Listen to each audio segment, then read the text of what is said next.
Franz Tost pense que 24 médecins généralistes par an, c'est très bien. Le burn-out, c'est pour les paresseux. Oh, le mec. Dit-il en étant à la retraite, hein, quand même. Oui, Villebrequin qui arrête sa chaîne, c'est des paresseux, du coup. Hein, voilà, Villebrequin, prends ça. C'est Toast, hein, c'est pas moi qui le dis. Hein. Aujourd'hui, âgé de 67 ans, il qualifie de plaisanterie le fait de se plaindre d'un trop grand nombre de courses. Dans le magazine GP Racing, il prend pour exemple le couvre-feu imposé lors de chaque week-end de course qui obligeait les mécanos à être à l'hôtel à 9 ou 10 heures du soir.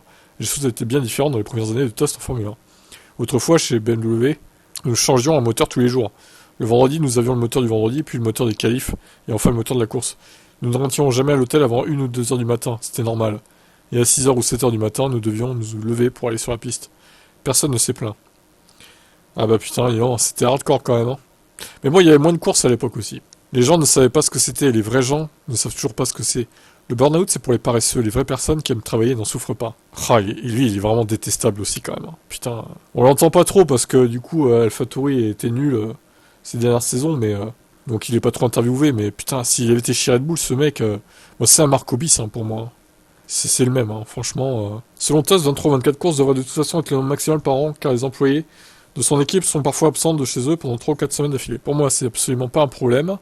Mais il y en a d'autres, les mécaniciens ont des jours de congé après chaque week-end de course, mais les ingénieurs ont moins de temps libre. Ils reviennent après une course, analysent tout et se préparent pour la course suivante.